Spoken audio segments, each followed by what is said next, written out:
our hands, we can see only the image of our fingerprints, and the image of our fingerprints is very clear and bright.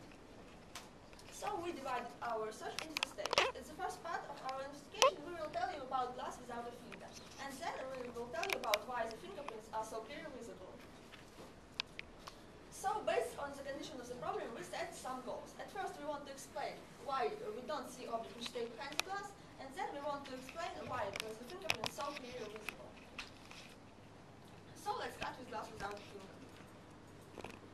At first, if we want to know why we can't see objects which stay behind the glass, we should consider all rays which can scatter on this object. So at first, we have a total internal reflection at the horizontal border between the water and air. So we know angle of total internal reflection, and we can calculate angle beta. So you can see the formula. We use in this case sinus because we have angle 90 degrees minus alpha. So we know angle beta, and we can say that rays which fall incidence at the glass and angle from 0 to 60 degrees can't reach the observer. But also we have rays which can reach the observer. So we have two ways of energy loss. At first we have energy loss at the border between air and glass, and finally we have losses of energy at the border between water and air. So with help of another equation we can calculate these losses. We have intensity of light which come to the border between two environments. So we can divide this intensity on two parts. One part reflected on this border, and one part come to this environment. We can calculate coefficient of reflected and coefficient of light which come to the environment. And in this case, we have natural light. So we can divide this light in two parts, one of which polarized perpendicular to the place of falling, and another part polarized parallel to the place of falling. So with help of these formulas, we construct this graph which show to us energy, dependence of energy from the angle beta. You can see. So you can see in the slide one part in which we can see rays because we have total internal reflection in this border. And then you also can see that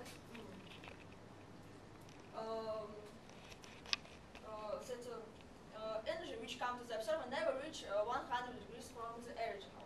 So in some place we have percentage of energy something like 17 degrees. So it means that at some interval we can see objects. So its interval something like from 63 degrees to 84 degrees.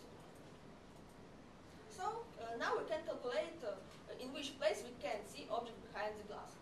So at first we calculated zone in which we can see only point A. So you can see the zone here. Then we can calculate zone in which we can see only point B.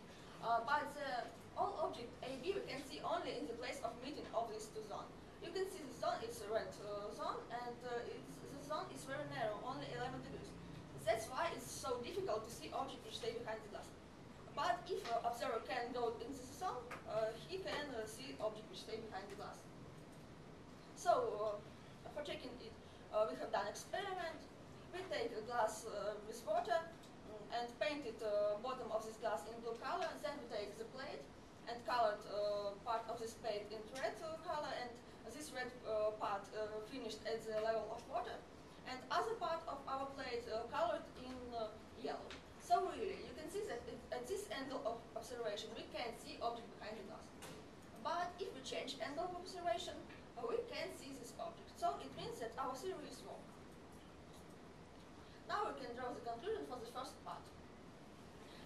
So you remember the equation when we calculated angle beta, and you can see that in this equation disappeared optical density, optical density and thickness of the glass.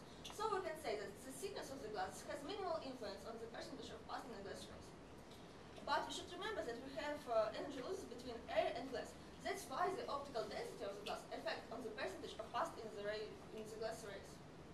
And we can see object behind the glass due to total internal reflection at the horizontal border between water and air. due to small percentage of energy which can reach the observer, and complex condition which is necessary for the possibility of observing the object. But we should remember that in some zone we can see this object. Now let's go to the second part of our investigation, is our fingerprint. At first, let's look at the surface of our finger. On the finger we have lines, some of which are outstanding, some of which not, but the main cause that our skin is covered with sebum. And optical density of this sebum is similar with optical density of water and glass. That's why we can say that the next optical medium after the glass is our finger. It means that we haven't energy losses at the border between air and glass. So we have only energy losses on the border between water and air. So now let's speak about why the fingerprints image is so clear and bright. Let's consider lines on our finger. At first, let's consider lines which clearly apply to the glass. So you can see that optical density of sebum is similar with optical density of glass. So we haven't some layer of air in this case, and we haven't energy loss. So we can see image of our finger. But in the case that when finger not clear applied to the glass, we have this layer of air. It means that here we have energy losses, and here we can see only reflection of the bottom. So also we checked different materials, and we should remember that if we have some fluid which covered some another material, and the optical density of this fluid is similar with optical density of glass, we can see object which we apply to the glass. So in this case, we used a sheet of paper, and this paper was covered with water, and optical density of water is similar with optical density of glass. That's why we can see this paper. But if we have some bubbles of air, in this place we can see only reflection of the bottom. You can see it. Also, we have a scattering of light on the finger. But we should remember that our finger isn't perfect scatterer of light. That's why in some zone we can see image of our fingerprints, and we call this zone blind zone. So we can see experiment for this case. It's glass with finger or with paper. Then we changed angle of observation, and really you can see that at some angle numbers become to disappear. So you can see that in this case we can see only first numbers. So for checking this effect, we constructed experimental setup. So we used a laser pointer screen on which we can see scattering light, and object of investigation. So light comes from the laser pointer, diffuse on this object, and we can investigate scattering picture. So you can see this angle of blind zone. So we have done this experiment with different material. At first you can see usual paper, and another two photos you can see different types of glossy paper. And really you can see that blind zone is different for different materials. So usual paper is a better scatterer of light than another glossy papers. So also we have done experiment with glass. We measured angle of blind zone for this case. We applied different materials to the glass. At first we applied glossy paper, and angle of disappearing is 46 degrees. Then we applied another type of glossy paper. You can see angle of disappearing, angle of blind zone for this case. So also we used plantain, usual paper, and finally we used finger. So you can see that the finger is a better diffuser of light than other types of paper. So now let's speak about different angles of observation. We should remember that we haven't energy loss at the border between air and glass. But also we have energy loss at the border between water and air. But you can see on the plot that energy changes very quickly. So our eye isn't perfect optical system. So that's why we can see this difference. And we have done experiments for this case. We changed angle of observation, and really you can see nothing changed.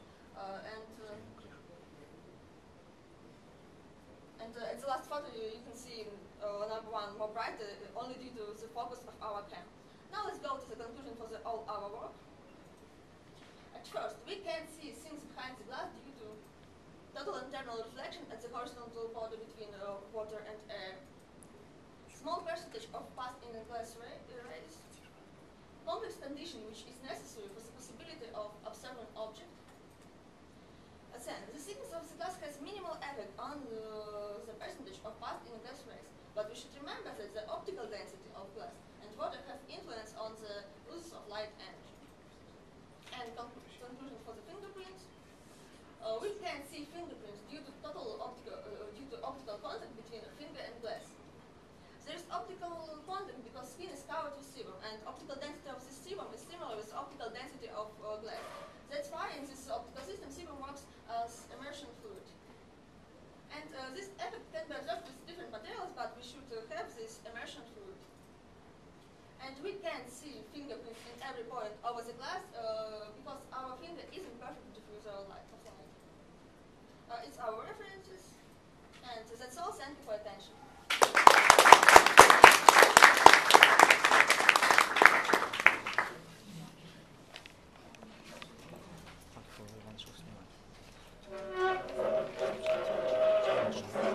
Thank you very much for your report. It was very interesting, and I have some questions. First of all, could you show me again where will the energy get lost, and explain again where it gets lost and how it gets lost? Yes, of course. You mean the photo of audience? Yes.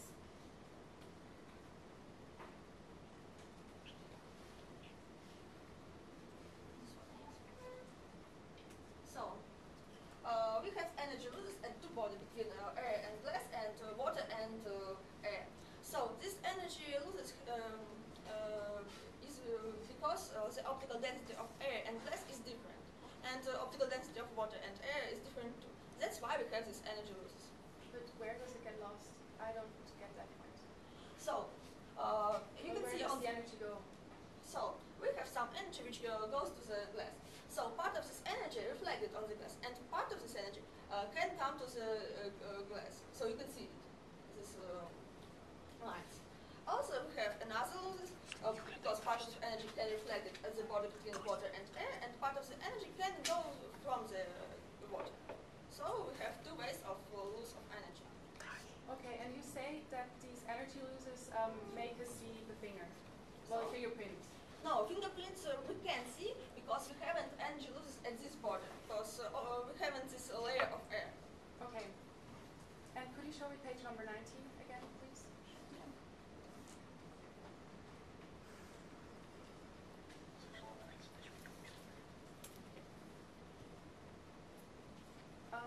Yes, exactly. Okay, well, I'm sorry, I would like to discuss that later in the discussion. I have another question. You measured the blind zone with an experiment, you said. So? The blind zone, you measured with an experiment. Blind zone. Blind zone. Yes, we Blind measured zone. this blind zone. Do you have made any calculation on that? Do you have a way how you could calculate the blind zone or how this angle is? So, theoretically, we can't calculate this theoretically because we don't know how to do it.